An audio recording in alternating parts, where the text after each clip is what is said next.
दिल्ली में जल संकट को लेकर दायर याचिका पर समाअत में सुप्रीम कोर्ट में दिल्ली सरकार को फटकार लगी है। सुप्रीम कोर्ट दिल्ली सरकार से पूछते नजर आए कि हर बार गर्मी के मौसम में ये पानी की दिक्कत होती है, ऐसे में पानी की बर्बादी को रोकने के लिए आखिर क्या कार्रवाई की गई। सुप्रीम कोर्ट ने दिल्ली सरकार से पूछा कि टैंकर माफियाओं के खिलाफ क्या एक्शन लिया गया। दिल्ली सरकार से अदालत ने पूछा कि क्या कोई एफआईआर टैंकर माफियाओं के खिलाफ दर्ज की गई है। कोर्ट ने टिप्पणी की कि टैंकर माफिया दिल्ली में पानी की चोरी कर रहे हैं और दिल्ली वालों को पानी नहीं मिल पा रहा है। आज सुप्रीम कोर्ट ने फटकार लगाई है। दिल्ली में टैंकर माफियाओं को लेकर भी दिल्ली सरकार से सवाल किया गया है कि आखिर क्या सख्ती बरती गई है, क्या कोई एफआईआर अब तक टैंकर माफियाओं के खिलाफ दर्ज की गई है। दिल्ली में कई इलाकों में पानी का बहरान है, पीने के पानी के लिए भी लोग मोहताज हैं, लोग पानी खरीद कर पीने को मजबूर है टैंकर माफियाओं की वजह से।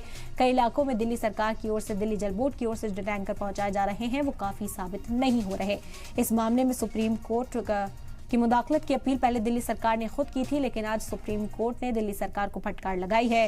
ये पूछा गया कि जब शदीद गर्मी के इस मौसम में पानी की किल्लत हर साल दिल्ली में होती है तो फिर पूरे साल पानी बचाने के लिए क्या कुछ मेजर्स उठाए जाते हैं, किस तरह की कार्रवाई की जाती है कि पानी की बर्बादी दिल्ली के अंदर ना हो।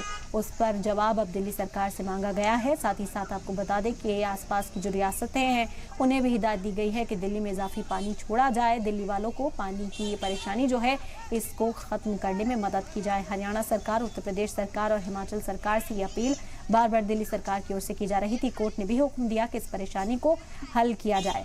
फिलहाल ये किल्लत बनी हुई है। अलग अलग इलाकों में खवातीन सड़कों पर उतरकर एहतजाजी मुजाहरा करती हुई नजर आई हैं। कहना यही है कि टैंकर्स जो पहुंच रहे हैं वो काफ़ी साबित नहीं हो रहे पूरी आबादी के लिए, और दूसरी तरफ दिल्ली में टैंकर माफियाओं का जाल बढ़ता जा रहा है जो पानी का स्टोरेज करते हैं, पानी गलत तरीके से चोरी करते हैं और उसके बाद लोगों को वही पानी पैसों में बेचते हैं। टैंकर माफियाओं का ये बड़ा नेटवर्क दिल्ली में है और इसे लेकर भी सुप्रीम कोर्ट ने आज सवाल किया कि आखिर टैंकर माफियाओं के खिलाफ क्या कार्रवाई दिल्ली में की गई है, कि अब तक कोई एफआईआर यहां दर्ज की गई है।